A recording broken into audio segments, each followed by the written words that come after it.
Alright, let's talk about some more tournament matches from AT14 today. I want to look at two matches from AT14, and these are matches where the matchup between both teams was very similar, but the outcome of each match was different, and the outcome was different, I think, just because of the tactics and the approach used by the teams involved in each match. So the last video I made, kind of the outcome I think was determined by the comps that were selected by each team.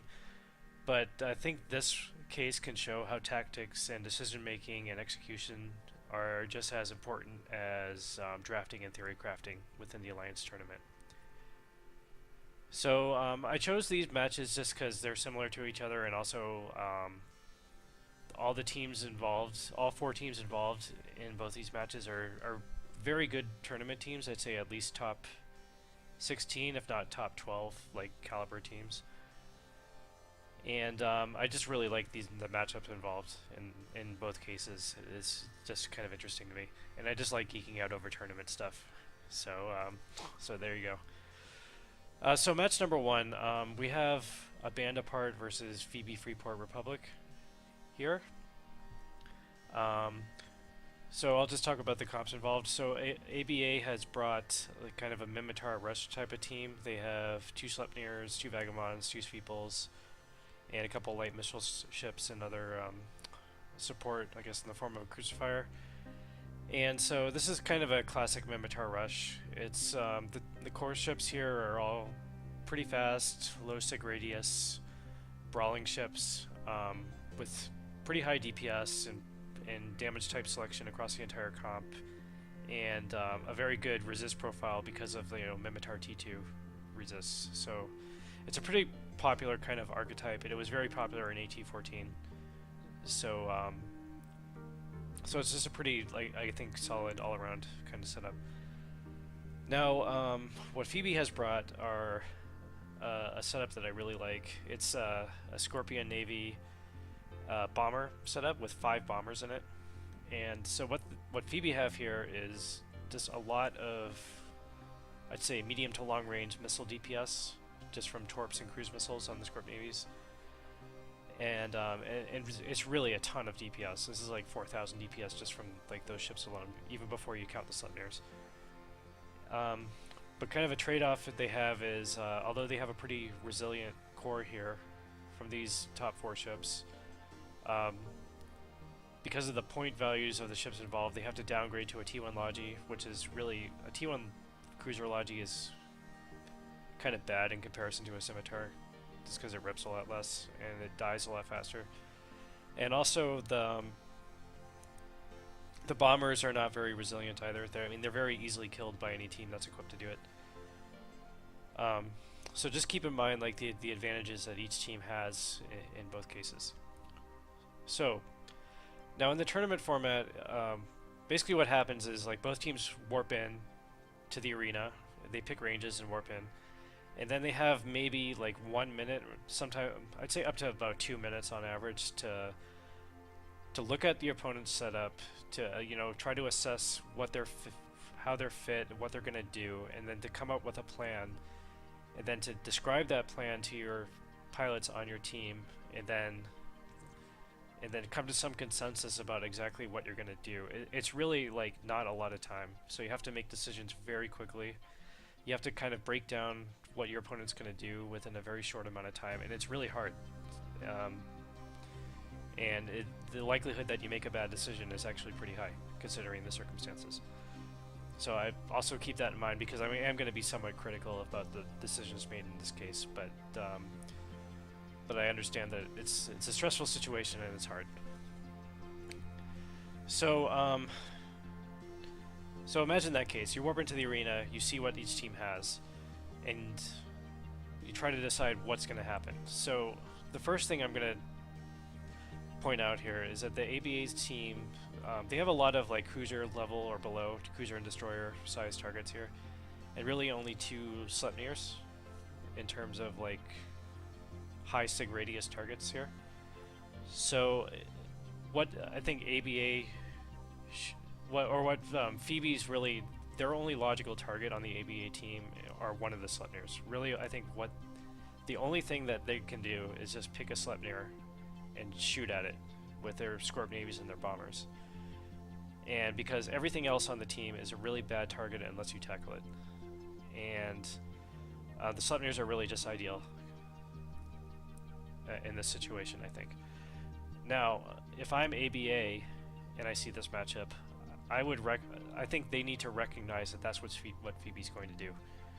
And really, Phoebe's only win condition here, I think, is to quickly kill the Sleipnirs on a band apart. Like, start with the core and just work their way down, and try to just wipe these ships out so that you take Lynx off the field, you take these big core ships off the field, and then after that, you just have a bunch of support to clean up with your Navy Scorpions. I think that's how Phoebe's really the only way Phoebe can win this match. Now, if I'm a band apart and I look at this matchup and I also recognize this, I think they need to prioritize keeping their Sleipnirs alive. I think that's like the most important thing here. So although it's like counterintuitive if you're running like a rush setup like what ABA have, usually if you're running a rush comp, you just, you know, approach, grab something and kill it. But ABA, I think they need to recognize the threat that's presented to their Sleipnirs, and their Sleipnirs needs to just run away and try to get out of torp range of the bombers. Because if in this case, if the Sleipnirs run in, like, all that's going to happen is everything's going to shoot them. They're going to be eating like 4,000 DPS each, or the one that's primary will be eating 4,000 DPS, you know, at least. And that amount of DPS is not tankable, so it's just going to die. Like, that's all that can happen if the Sleipnir rushes in. But if the Sleipnir runs away and it stays at range and waits for all their light support ships to kill bombers, then they can come in and help clean up the Sleipnirs and the Scorp Navies. And that's, I think, really what they need to be doing. Because if they rush in, like I said, they're just going to die, and they're not going to accomplish anything. And all the other ships on the ABA team, like the Vagabonds, the Sweeples, the Jackdaw, they're really, really, really bad targets for bombers. Like, the bombers are not going to shoot them, so they can just pretty recklessly like run to the back line and just start killing bombers. And once the Phoebe's team, once their DPS has dropped low enough, then the Sleipnirs can come back in and they can help clean up the core ships on Phoebe. So, yeah, and the ABA team just really needs to prioritize killing the bombers, and the Phoebe team really needs to prioritize killing the Sleipnirs. So I think tactically, I think the optimal approach here is pretty clear, and the initial trade, initial decisions made by each team is really critical. So let's I guess let's start playing the match, and let's see what happens here. So a few seconds in, looks like Band Apart is rushing in. And okay, let's stop here. Several things have happened here already within the first 10 seconds of the match. So what I like from the ABA team, they're rushing in with their support, which is exactly what they should be doing. They should be rushing into the back line of Phoebe's team here. And three of these guys here are doing really well. They're moving around the side of the two Phoebe Sleipnirs, which are these two ships right here. So they can kind of avoid getting tackled and just move straight to the back line very aggressively. Two guys here, like, I won't name who they are, but it looked to me like they're just moving straight through the Sleipnirs, and my guess is probably, I don't know this for sure, but probably they just picked like a target back in the back line and just hit approach, and that just brought their path through the Sleipnirs. And they really should not be doing that, in my opinion. Like, them being this close to the opposing Phoebe Sleipnirs, like, they risk getting counter-tackled by or screened by the two Sleipnirs that Phoebe have, and if that happens, like if a Vagabond, like here, like this Vagabond here, if he gets like hard tackled by two Sleipnirs and shot at by everything, he's just gonna die. Like, he could just be feeding right now. And like, what does ABA gain by doing this? Like, I guess they take a shorter path, like directly to the backline, but in my opinion, like, the risk versus reward is just completely out of whack. There's no reason at all for them to be doing that. they can move around to the side, like to this side maybe, and like just start chasing some of the support back here. They don't put themselves at risk at all by doing that, and it doesn't. They don't really lose that much time because I mean you can see here like the support is kind of like shotgunning off in different directions. So like they'd be in perfect position to catch this bomber right there. They just move to the side. There's really no reason to put themselves at risk by running into Sleipnirs like that. That's just, I think, a bad play. Also, what's happened here, like, I think critically, and this is the ABA's biggest mistake in this matchup, you can see from the vector of this Sleipnir here, he's moving in to their comp. And this other Sleipnir here is kind of stationary, but he's eventually going to start moving in as well. And he's being target painted, so like, it's very clear that he's the first primary for Phoebe. And like all the bombers, the Scorp Navies, are going to start shooting him. And once that happens, and once they start applying all their DPS, he's not going to be too long for this world, quite frankly. Like I said, I think the only play for them is to keep the Sleipnirs away and try to just keep them alive for as long as possible. And again, you might think like, you know, if I'm in a brawling Sleipnir and I'm staying like, you know, 80k away from the enemy comp, like what am I really accomplishing there? Like, I'm not doing any DPS, I'm not really doing anything, I might as well be dead anyway, so I may as well just run in and try to make something happen. But I really don't think that's the right way to think, because if the Sleipnirs are alive, they're not doing nothing, they're still giving links to the entire comp, for example. And if they just hold on and stay alive to the late game when there's less threat presented to them by the bombers, who will eventually all die, then they can actually start contributing to the match. Whereas in this case, like if they just run in, they're just gonna die, and like you'll see this play out pretty quickly. But yeah, I think what should happen, ABA should move their Sleipnirs back, and they should be guidance disrupting the Scorp Navies, I think, and not the bombers. Because if the Sleipnirs move back, they can outrange bomber torp DPS. But so like they take 0 damage from bombers regardless of GDs or not. But they'll still be getting hit by Scorp Navies because cruise missiles have ridiculous range, and like even if you GD them, they're gonna hit you anyway. But the other component to the guidance disruptor is that it makes missile explosion velocity and explosion radius worse.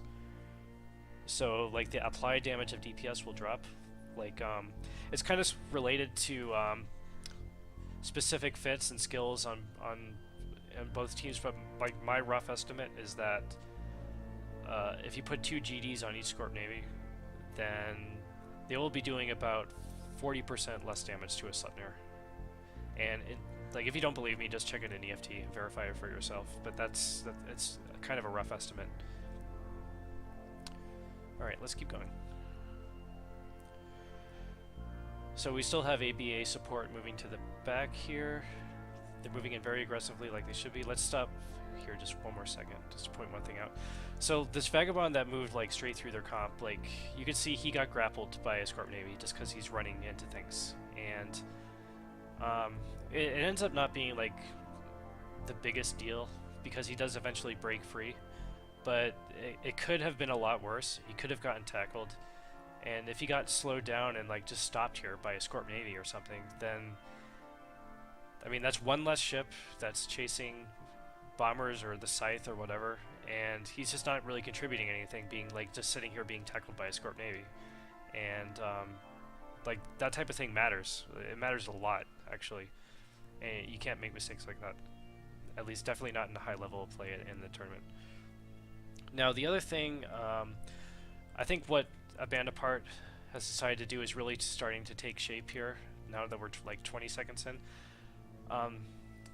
What I don't like, and I think what ends up being perhaps the second biggest mistake they make in this fight, apart from what they're doing with the Sleipnirs of course, is like all 4 of these ships here, the 2 Sweeples, the 2 Vagabonds, you can see from their vector here, all 4 of them are chasing after the Scythe on Phoebe's team. And what's going to end up happening is this Scythe is going to recognize that that's what they're going to do, and he's just legging it around like the edge of the arena here. He's just like heating his micro warp drive and running away just to try to stay alive as long as possible. And A Band Apart, like even though he's doing that, even though he's running away from the fight, they just keep chasing him, and they waste like a ton of time doing that. And when they eventually do catch him, he's gonna be like way out of range of the fight, and like he's just gonna have like wasted so much of their time, not just catching him, but once they kill the scythe, they'll have to move back in and waste more time doing that. I think it's a much better approach just to like assign each one of these 4 ships, the 2 Sweeples and the 2 Vagabonds, just assign each of them a bomber and just have them like shotgun towards different bombers and just focus on killing their target. You might think like, okay, well their Logi's like a scythe, it's really easy to kill, let's just kill it and be done with it. But a scythe, like being a T1 Logi ship, and if you've ever actually tried to fit a scythe for a tournament, you would understand. But the scythe really doesn't rep like for shit compared to like a T2 Logi, and there's no way like a scythe is going to be able to keep 4 bombers alive that are tackled by Vagabonds and Sweeples. It's just not going to happen. Like the bombers are going to die through reps. So I think there's no reason for them to be chasing the scythe right now. They should be killing bombers. They should be focusing on taking away Phoebe's DPS.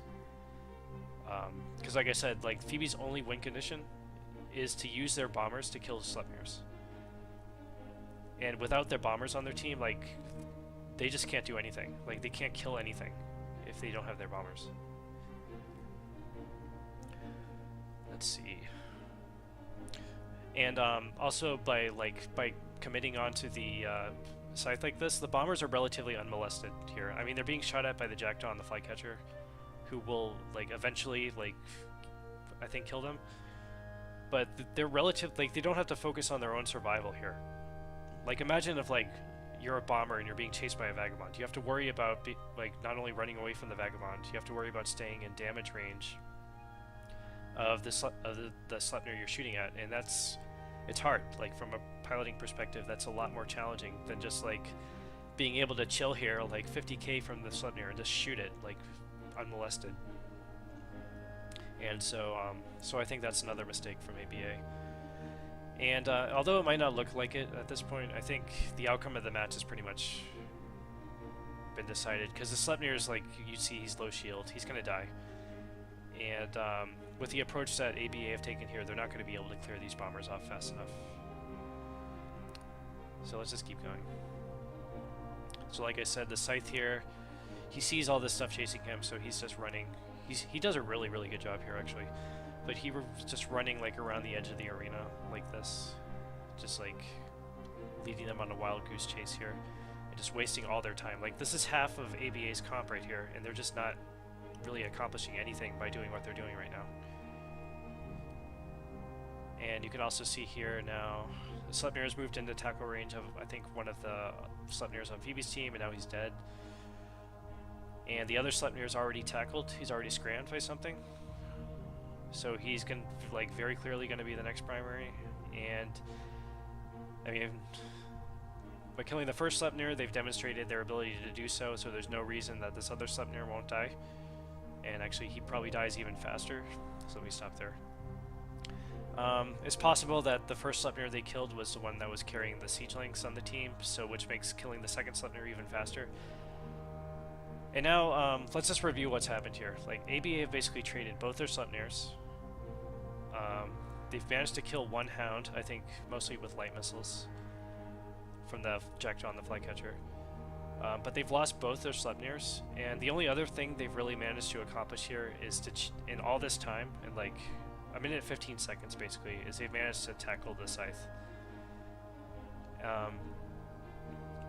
So now, like, and this scythe has just wasted so much of their time. Like, he's dragged them away from the fight. He's made it so, like, these guys haven't really been able to accomplish much of anything. And now it's basically over. Like, the next thing that Phoebe should do is probably try to catch the Scimitar on ABA, just so he can take the reps off the field. And once the Scimitar's dead, then like just 2 Scorp Navies shooting cruise missiles like at range against like light support and Vagabonds. I mean, they're going to be able to clean up everything on the ABA team themselves. So like ABA really has no chance to win at this point.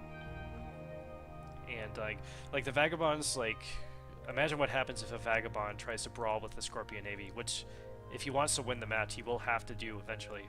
Like, he's just gonna get tackled, like, scrammed and grappled by the Scorp Navy, and he's gonna get shot at by 2 Scorp Navies. And, like, what's gonna happen? Of course he's gonna die. I mean, it's an unlinked Vagabond versus a linked Scorp Navy, and there's no way a Vagabond's gonna win that match. So let's play here. Let's see what happens to the ABA Scimitar here. So he's kind of staying at range. Like I said, I think he should be the next target for the Phoebe team. It doesn't look like they're moving to chase him, though. I'm not. Oh, maybe that Scorp Navy is, though. He's kind of moving in the direction where the Scimitar's going to try to head him off. And is he gonna get tackled? It looks like he's gonna get tackled. Yeah, so he just ran right into the Scorp Navy. So yeah, he's gonna get grappled, and he's gonna get killed next. So he's already grappled, he's painted, he's scrammed. That was a good job by Phoebe, actually, that Scorp Navy. If that's what he was trying to do, and it wasn't like incidental, like he did a really good job catching that Scimitar. And you could see like just 2 Scorp Navies versus a Scimitar, an unlinked Scimitar, and it's just gonna melt. So yeah, they traded basically their bomber wing for the core ships of ABA, which I think is exactly what Phoebe needed to do. That's like the exact trade that they were hoping for. And they've already grappled 1 Vagabond, and it's taking wow, that's taking a ton of damage. And that's basically it. That's basically it. I mean, the rest of after this point is pretty much just cleanup. There's really nothing ABA can do right now, like I said. So let me just stop here. So just in summary of this particular match, so I read a lot of AARs and like summaries of teams from the AT. Like last AT, like a lot of teams would just wrote summaries about their tournament run, and from what I saw that was posted from the ABA team, they kind of wrote about this match, and what they wrote kind of suggested that they felt that either that they were just outdrafted by the Phoebe team, or they thought that kind of in hindsight that this Minmatar Rush comp wasn't particularly strong. But personally, I don't agree. I don't agree with that assessment. I think ABA like 100% could have won this match, and I don't know if like maybe they weren't thinking clearly, or maybe they weren't like experienced fighting against the kind of comp that Phoebe had here. But I think the approach they took was not the right one. And I think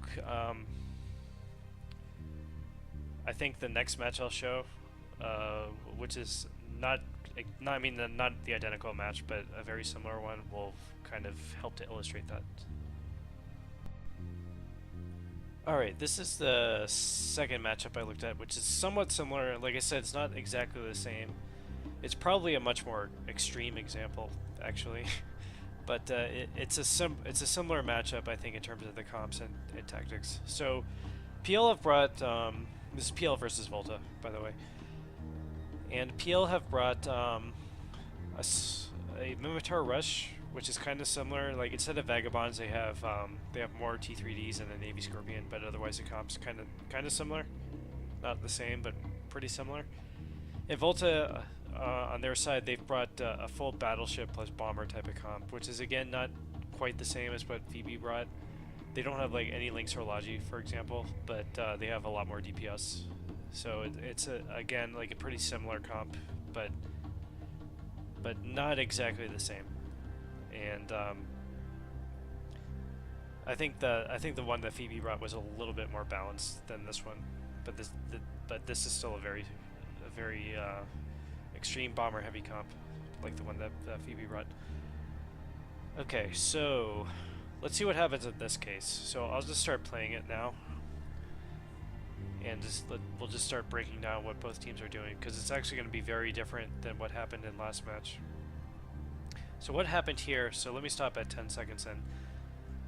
So the first time I stopped the previous match was 10 seconds in, just to break down what had happened. And so now we're 10 seconds into this match, and what's happening now is completely different than what happened in the last one. So if we look at the Sleipnirs here, on the PL side. If we look at their Sleipnirs, I think they recognize that they're the most likely primary for the Volta team, for the bombers and cruise missiles. Really, the only thing that Volta could shoot at are either the Scorpion, Navy Scorpion, or one of the Sleipnirs. Like, everything else is just a really, really bad primary for them to start the match. And of all the choices, I think Sleipnirs are better, because if you succeed at killing a Sleipnir fast, you not only remove one of the core ships, but you also remove the links from the field, which makes killing like all the subsequent ships a lot easier for you. But I think PL have recognized this threat to the Sleipnirs, and they recognize that they're the most likely primary. So, and you can see from the vector here, that Blue Melon and Destoya are moving like straight away from all these ships. Like, they don't want to get shot at. And this is exactly what they should be doing. They should be running away, like preserving their life and not dying, and just delaying. Like, they might get killed eventually just because there's 4 cruise missile battleships here that they can't really stop, as opposed to just 2 from the last match, I mean. But by running away and just by guidance disrupting the Navy Scorpions, which is again, I think, exactly the right move from PL here. They're guidance disrupting the battleships instead of the bombers, that they can like ensure that the Sleipnir stay alive for as long as possible, and which is really key for them. And also, the other thing you see here is that the Sveeples from the PL team, both Sveeples here are just running. They're not like focusing on screening bombers or anything like that. They're just running straight to the back line and killing bombers, which is, I think, exactly the right play. The Jackdaws are kind of hanging back. I'm not sure exactly what the Jackdaws do here, but there's no real need for them to run to the back line just because they can project across the whole arena. But I suppose they could be screening battleships if they have tactical mods, that is. I'm not exactly sure how they're fit, but I think what they're doing is okay. Let's just keep playing the match here. So, Sleipnirs are still running away. So, at this point, I think the Sleipnirs are out of bomber range, so they're not taking any damage. He's still taking a ton of damage, as you can see here. But I think by now, let's see, where is he? I think he's out of range of the bombers, but he's still getting shot at by all the Scorp Navies. So all the Scorp Navies are still rushing in. And like I said, like from the last match, there's really no way to outrange cruise missile battleships in a match like this. Like, they can project across the whole arena, and even though their guidance disrupted, it doesn't really matter. That only hurts their application. It doesn't hurt their range, because they can still hit them anyway from where they are. But by moving away, like, he's not getting shot at by bombers right now, I'm pretty sure. And I think his tank starts to recover. He's getting like repped all out by the Scimitar at this point. And bombers are starting to drop on the Volta side, which is, I think, exactly what needs to be happening. So now Jackdaws from PL's team are running to the back line. They're just focusing all out on killing bombers.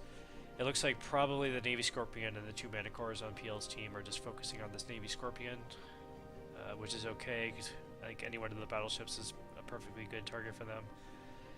And now, let's see, we're a minute 15 in right now. Like, you can see, like, from the approach PL took, they've ensured that their Sleipnir survives. Like, I think at this point into the previous match, like, it had pretty much already been decided, like, GG. But now that we're a minute 50, because of their decision to run, like, the Sleipnirs away and get them out of bomber range, the Sleipnir is still alive. Like, they've been focusing, like, this entire time just on killing the Sleipnir, and they really have just fully committed to doing so. Like, they have to stay on the Sleipnir. Like, they forced him to use ASB charges at this point, so like they can't really switch targets. They just have to like stick with their plan. But PL have succeeded in killing like 5 out of 6 bombers on the Volta side, and they haven't lost anything yet. So this is like a really good. It's a really good outcome for them so far.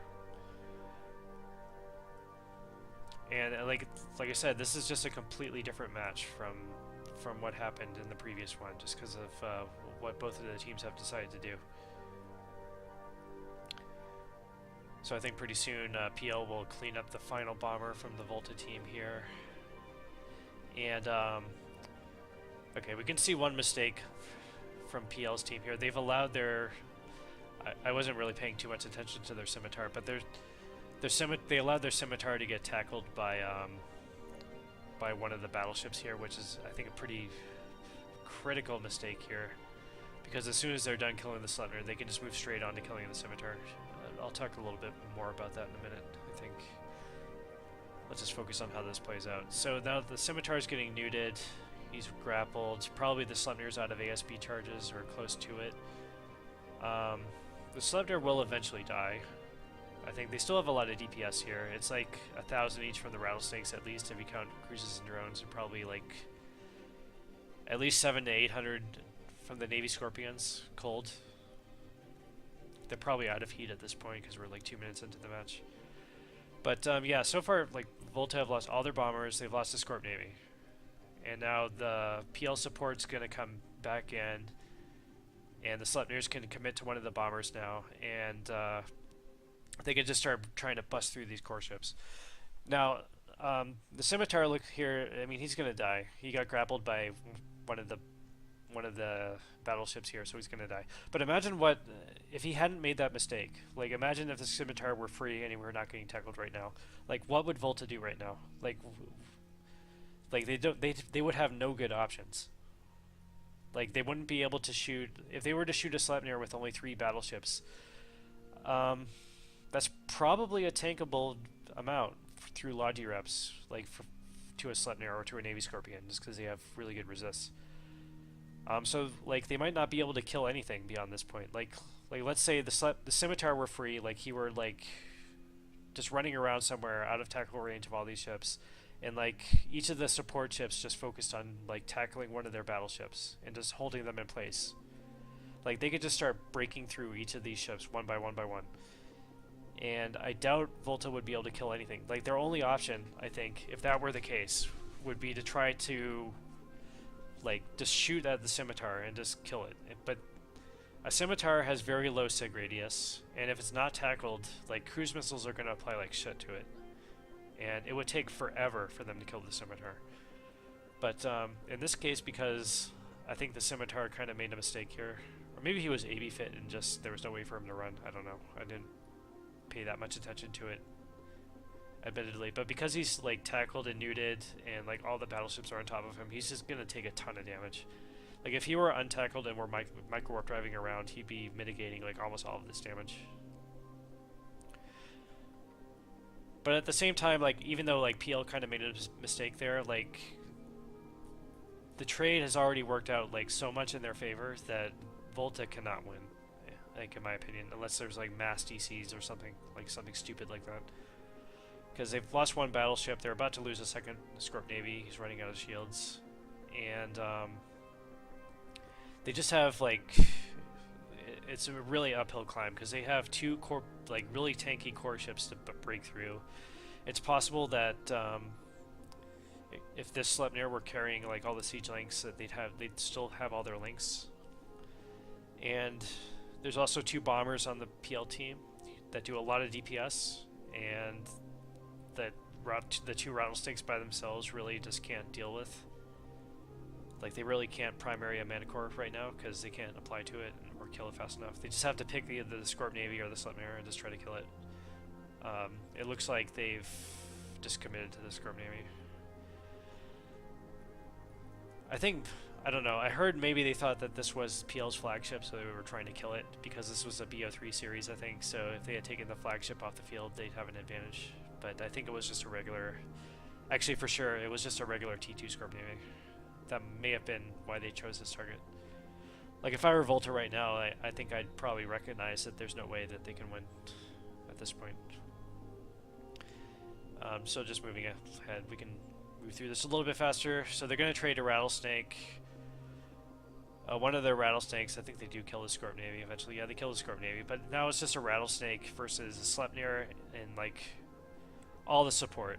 So a Sleipnir still has a full load of ASB charges, and there's still a ton of DPS left on the PL team. Like, it might not look like it because they've lost like some core ships, but 2 mana cores combined are like 900 DPS cold, or actually like 1,000 or like 1,100 almost with rage torps.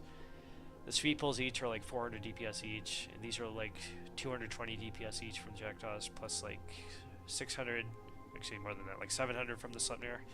It's a ton of damage, and there's no way it could tank it for like any amount of time, so the Rattlesnake is gonna die. And that's pretty much that, and yeah, they don't kill the last Sleipnir. Kind of like, pretty sure, yeah, I thought that was gonna happen. Yeah, so like I said, it's not exactly the same matchup as the previous one, but it's pretty similar, I would say. And the outcome was very, very different in this case, because I think PL executed pretty well. I think their plan was like exactly what they should have done against Volta. And yeah, they may have made a little bit of a mistake by letting their Scimitar die and get tackled, but overall, like, I don't know, mistakes happen, and nobody plays. There's never been a case where one team plays a match 100% perfectly, so I think it's fine. PL did a good job there. And so yeah, I hope this was informative, and hope you can take something away from this.